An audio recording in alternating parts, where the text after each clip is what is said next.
Right, the floor is yours, Raquel. Awesome. Thank you, Nate. Good morning. Good morning, everyone, and welcome to Construction Careers Month. Construction is an exciting career, and we have started today our Construction Career Month. To get it started, students, attendees, please confirm your attendance. The bit.ly link is on the screen, bit.ly /forward CM20-ATT. Once again, please confirm your attendance.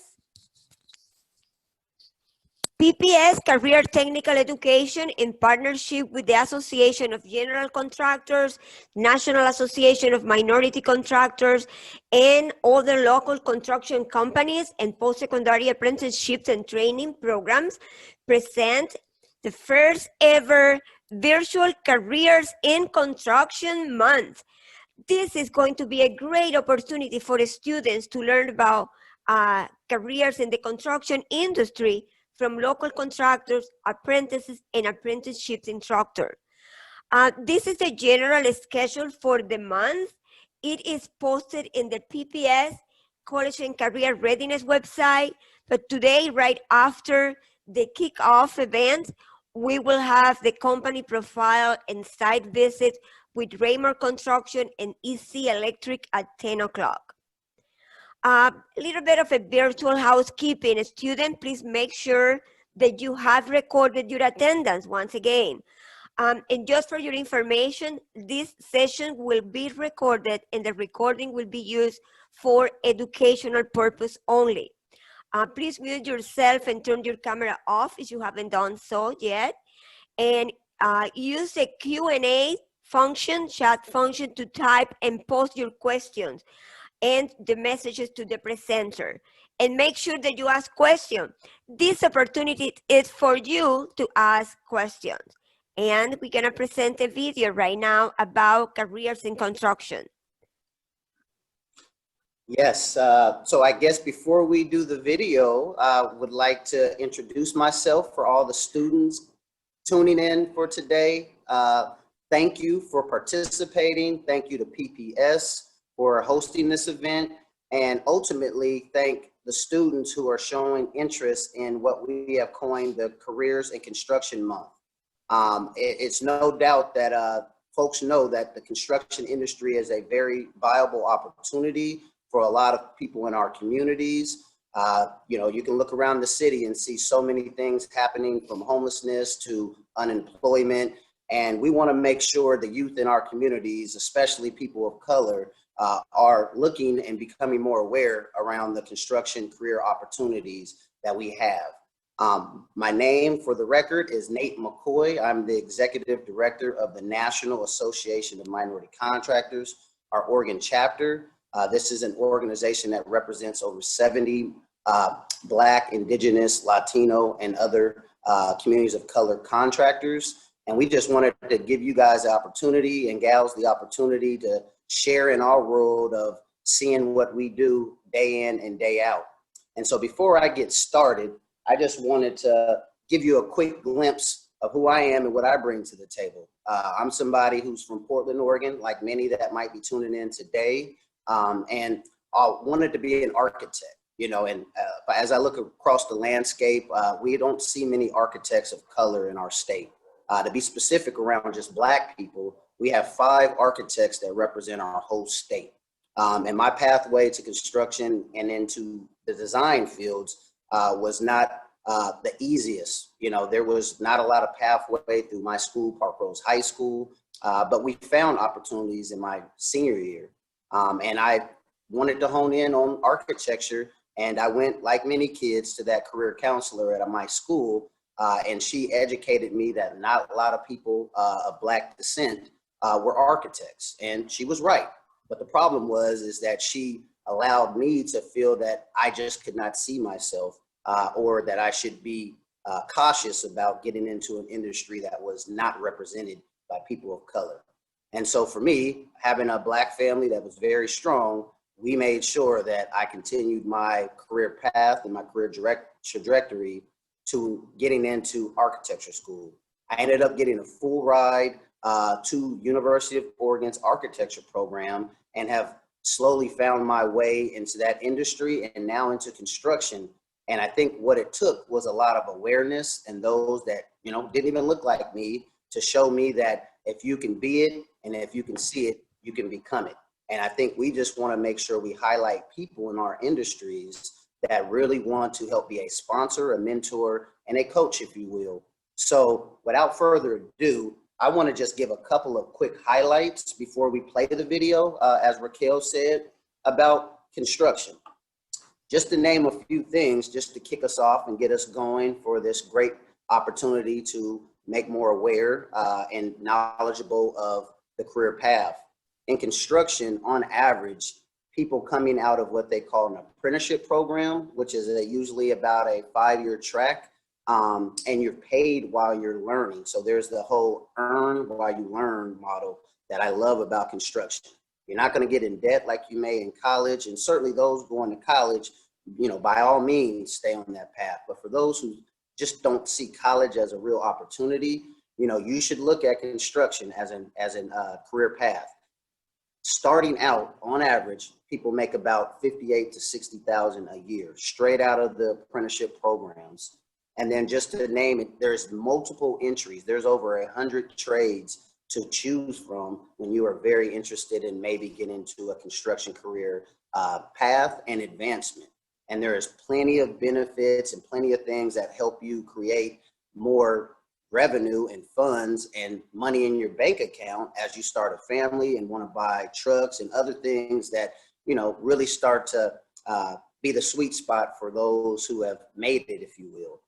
And we just want to allow folks to have more opportunities in this industry. I guess the other quick highlight I wanted to say is that overall in our economy, construction, even though we've had, you know, recessions and unemployment rates, construction continues to exist and maintain.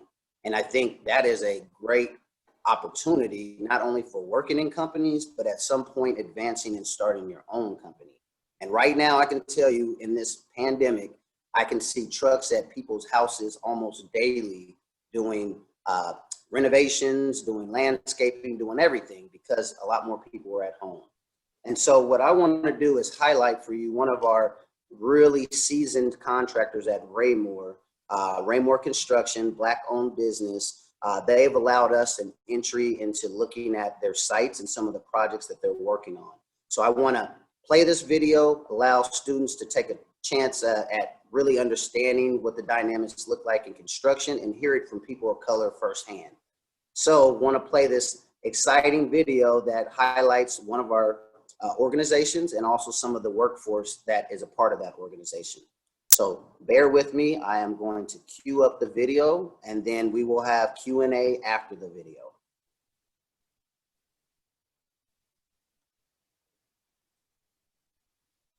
After high school, working in construction is something you don't have to go to college to make what people, you know, go to college aren't even making today. I got friends who graduated college and still aren't making more than me in construction, and I've only been working construction for 5 years.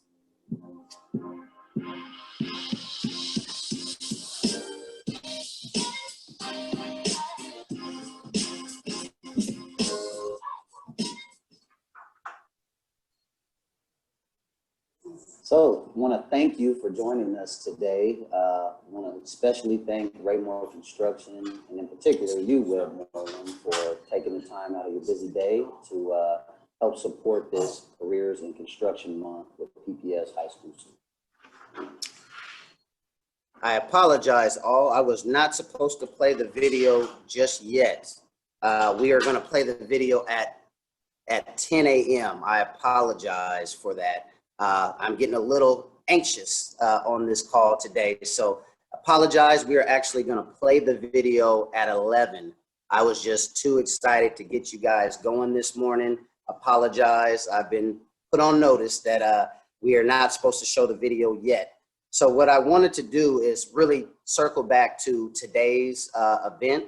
We have multiple options. The video that I was just getting ready to preview is one that we will air at 10, and there is another option of another construction company at the same time, as Raquel mentioned earlier.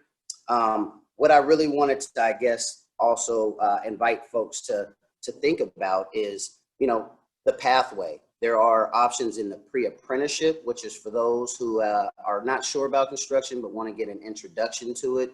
We call it the Construction 101, to kind of find your path, if you will, and figure out what trade might be most interesting.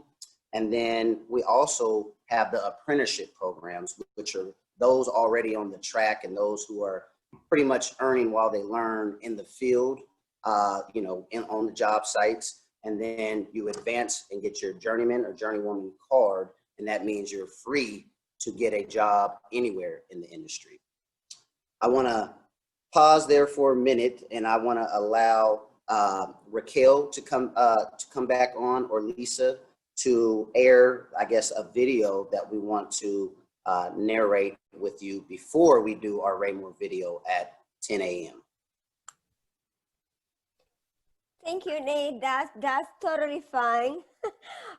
We're just very, very excited about the day, and it's great that you took it over to talk about all the construction industry and your own life. So that was amazing. Thank you so much. So I'm gonna share this short video. The title of the video is "Why You Should Choose a Career in Construction." Nate has already mentioned many of the reasons why. We're gonna give you just a few more. So bear with me. Here we go.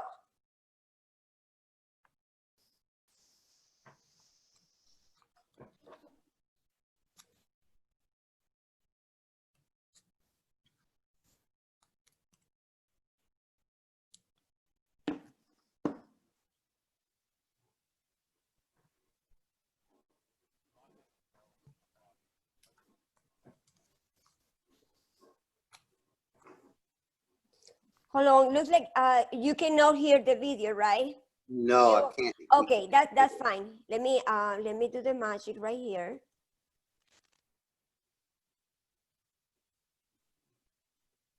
There you go.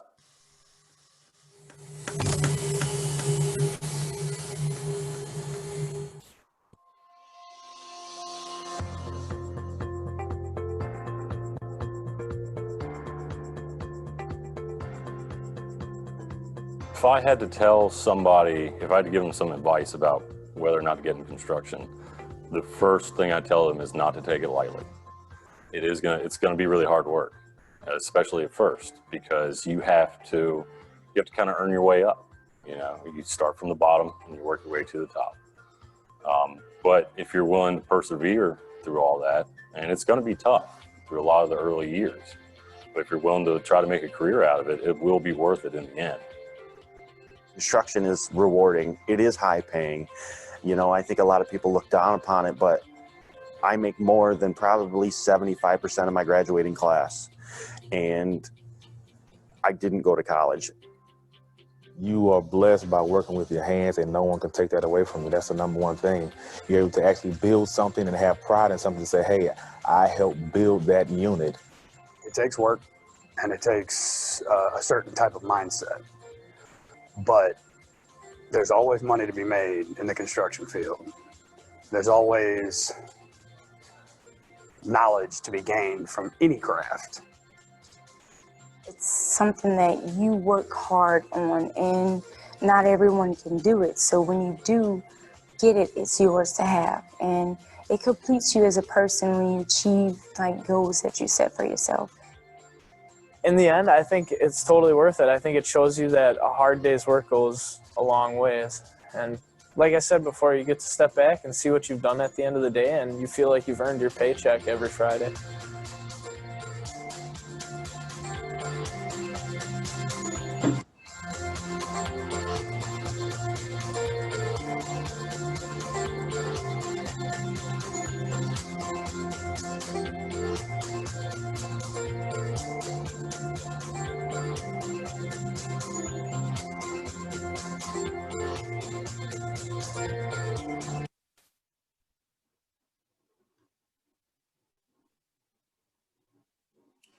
What a great video. Thank you so much, Raquel, for playing that, and for ABC and some of the contractors who helped put that video together. We thank you for sharing that with us.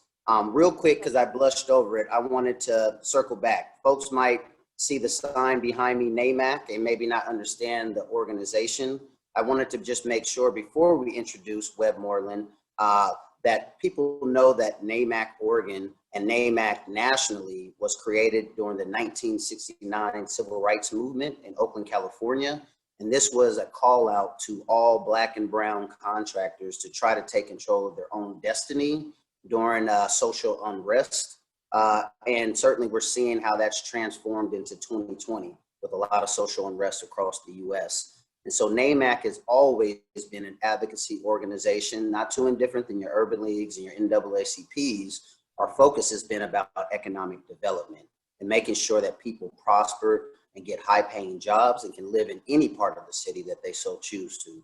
So what I would like to do is to welcome a good friend and colleague of mine, Webb Moreland, who is the superintendent and project manager at Raymore Construction, the biggest minority-owned contractor in our state and arguably in the West Coast. And so they are right here in home in inner Northeast Portland. And so I just wanted to give an opportunity to introduce you, Webb, to all the students and faculty of PPS here today, and just share with them, who you are, what Raymore is about, and what hiring looks like for Raymore, and maybe even just generally in the construction industry. How's it going, everybody? First of all, Nate, thanks for the opportunity to be here. Definitely relish opportunities like this to be able to give back and, talk to the youth, because I feel like this is important. Really identify and say, you can put a name to a face and see how a construction career it can be conducive to a lot of people that don't really know about it. So I appreciate the opportunity. Again, like you said, I'm Webb Moreland. I'm the project manager / superintendent / project manager, however you want to say it, for Raymore Construction. One of the bigger minority contractors, probably in the Northwest right now, which is a good title to have, man, to be able to represent, which I think is extremely important. My role is just really from a day-to-day working on like I said, I'm in 2 positions. So project manager and superintendent is pretty kind of an odd combination. So I'm more of a hybrid. So I can focus on the money side of the business aspect and also the field perspective of the business. So I'm a combination. I can do both, right? I'm managing crews out in the field, but I can also support the admin side from the business standpoint.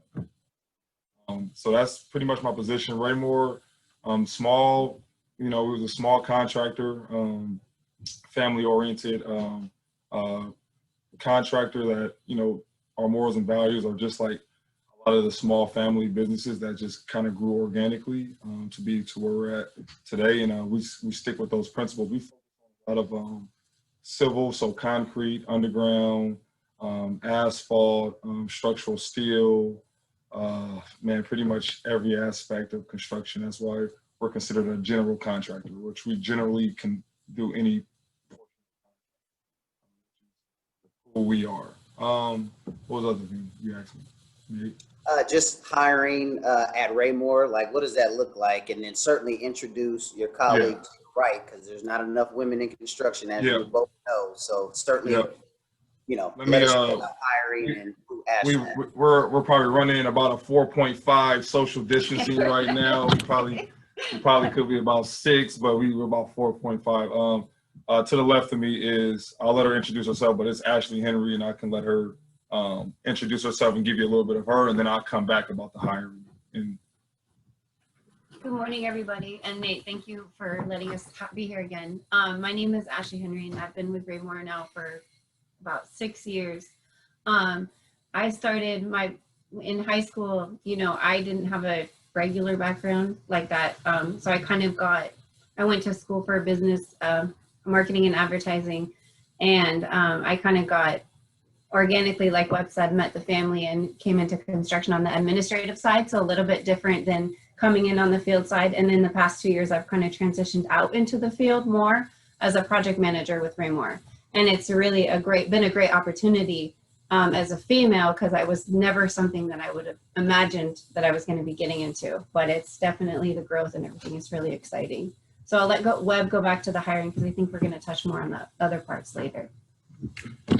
So the hiring process is pretty unique. We're always looking for people that can fit both sides. So let's split it into two. You have your admin side, like actually from the project managers, your salary positions, your superintendents, your field engineers, your office admins, your project engineers, or that's one side of Raymore. So we're always looking for candidates from an entry level that's coming in with, sometimes you need a little bit of understanding or some type of knowledge. Sometimes we get people who have no background in construction, but have some type of college background, AA degree or something to be able to start, right? Because, education is important. And what it does show you, it's not that you're getting a degree in a certain field, but you also have the will to learn. And so Raymore looks at it like that, is that, going to school for a little bit, and it's not just college, even high school, to be able to get out of high school, you have the will to learn and to get some higher learning. So that's always important for us as a foundation from the salary position at Raymore, which we're always looking for the right candidates. So our doors are always open and look for the right applicants. So somebody can come in and, look at a field engineer role, the office engineer role. So we're always looking for those, constantly looking for the right position. Now, from the field perspective, Raymore, everything we are in the field right now is a union base. So to be a part of Raymore, to get into an apprenticeship program, you need to be attached to some type of union. So we have about 4 or 5 unions that we deal with on the regular. So you have our cement masons, which is 555. So look up, we might have to send some websites out for you guys to. You guys can go investigate and kind of do some look and investigation for yourself. Cement Masons is the 555. The Laborers Union is the 737. The Operators is 701. We have the Iron Workers, which is Local 39. And I also threw the Electricians because we're not an electrical company, but we work hand in hand with the IBEW 48. Like every project we do, we work hand in hand with them. So a really good union. So those unions, and there's probably 20 something locals that you can go look at. And like Nate said, there's so many different avenues you can pick from painting to carpentry. There's so many different other unions, but I just listed only 4 or 5 that Raymore deals with on a regular, which, it's a little bit easier if you're interested into this industry, it's a little bit easier to talk and lean on those unions and say, hey, I have a candidate. When is the next time the apprenticeship opens up? Because I have 3 or 4 young kids that want to get into the industry. It's a lot easier to sit down and have that conversation because all those unions are within our company. So yeah, that's your 2 ways. You got your salary, your admin side, which is kind of an unconventional way.